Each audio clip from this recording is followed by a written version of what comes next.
ter o título de doutor aqui no Brasil, tu precisa de pelo menos 10 anos de estudo. E nessa semana a gente viu o ministro da Educação cair por ter mentido no currículo. Nesse vídeo eu vou te explicar o que aconteceu e por que esse currículo Lattes que derrubou o ministro é tão importante. Então, vem comigo.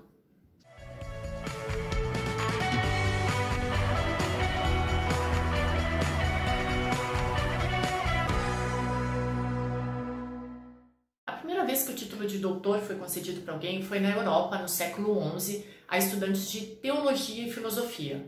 Alguns anos mais tarde, a Universidade de Bolonha, na Itália, começou a conceder esse título também para estudantes de direito. Por isso que hoje a gente ainda chama advogados de doutor, né? Aqui no Brasil, a situação tomou uma outra proporção. A gente viu o ministro da Educação cair por ter mentido no currículo Lattes. Então, vamos começar com alguns detalhezinhos assim que eu percebi que até a imprensa acabou se equivocando. Quando tu faz uma graduação, uma faculdade, que normalmente são 4 anos, ao final dela tu apresenta um trabalho de conclusão de curso, que é um resumo de uma pesquisa, já para tu ir entendendo como que funciona a pesquisa acadêmica. Depois tu pode optar por fazer um mestrado, que são 2 anos, onde tu faz uma pesquisa e ao final tu apresenta uma dissertação. Se tu te empolgou e gostou da pesquisa, tu pode ir para o doutorado. O doutorado são 4 anos e tu tem que apresentar uma pesquisa inovadora, algo que ainda não foi estudado. Ao final, tu é avaliado por uma banca e tu defende a tua tese. Então, não existe tese de mestrado. Dissertação é no mestrado, tese é no doutorado. Aí tá bom, eu quero atualizar minha pesquisa. Eu posso fazer um estágio de pós-doutorado. Pós-doutorado não é título, ele é um estágio e ao final dele tu apresenta um relatório. O que isso tem a ver com o Decotelli? Vamos lá. Eu tive acesso ao Lattes dele e ao relatório de pós-doc através da Gabriela Lisboa, jornalista do My News. E quando ela me mandou o material, a primeira coisa que me chamou a atenção no currículo Lattes dele foi que o Decotelli não tinha publicação acadêmica, ele não tinha publicação em revista. Eu já ouvi vários colegas falando assim, eu quero fazer doutorado porque eu quero ser chamada de doutor, porque aqui no Brasil a gente tem essa coisa de que a tua inteligência só é validada se tu é chamado de doutor, né? Que é uma besteira. É uma besteira, eu tenho vários amigos inteligentíssimos que não fizeram mestrado e dão um banho de política, de jornalismo e de qualquer outra coisa. Mas aqui no Brasil isso é muito forte. Mas quando tu olha um currículo Lattes, a pessoa passa por um doutorado sem nenhuma publicação, isso te indica que essa pessoa não estava interessada em fazer pesquisa.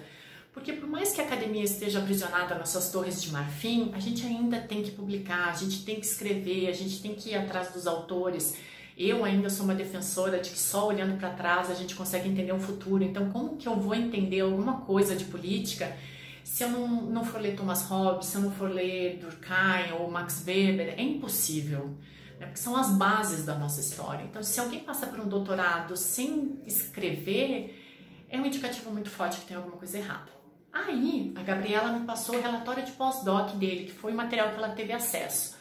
Outra coisa chamou a atenção, assim, a partir da página 27 até a página 92 do relatório de pós-doc do Decotelli, eram só citações de site, não tinha mais nada de pesquisa, nada do que ele tinha feito ali.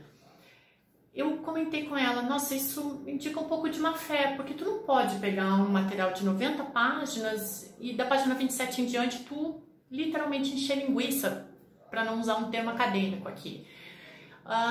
Fora isso, a gente já sabe toda a história de que a imprensa descobriu que, na verdade, ele não tinha um doutorado, ele só cursou as disciplinas e não defendeu.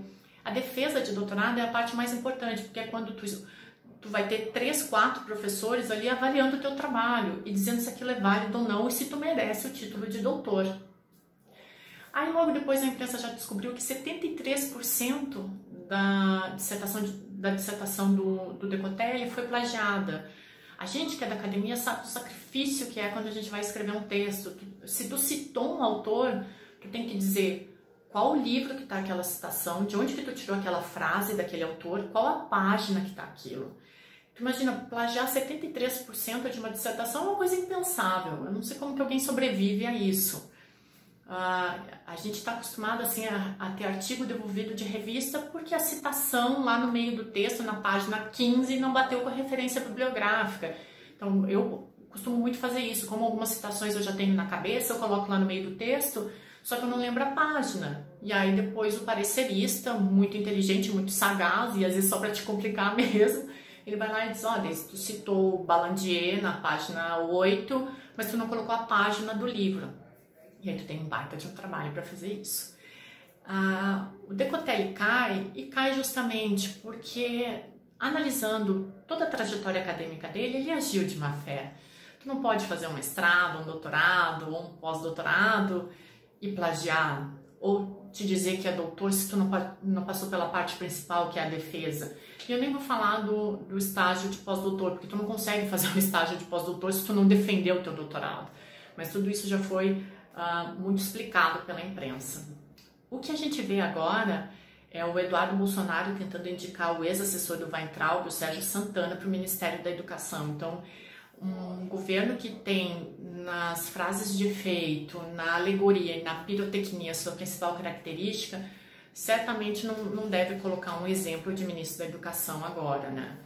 É uma pena a gente passar por tudo isso, mas eu acho que tem um grande problema no sistema educacional brasileiro, que é a vaidade acadêmica, essa coisa da gente só validar a inteligência de alguém por essa pessoa ser chamada de doutor e lidar com esses pormenores. Assim, a academia ela deveria ser um local de debate e difusão de conhecimento e não uma disputa de egos e vaidades. É uma pena. Mas é isso, gente. O que a gente pode fazer agora é torcer para que venha um ministro ponderado e não necessariamente um doutor, mas alguém que esteja disposto a mudar a educação, porque só ser chamado de doutor não quer dizer nada. Eu termino esse vídeo com uma frase que eu ouvi do pai há muitos anos, mas não é porque tu teve o privilégio de estudar e as outras pessoas não, que tu é melhor do que alguém.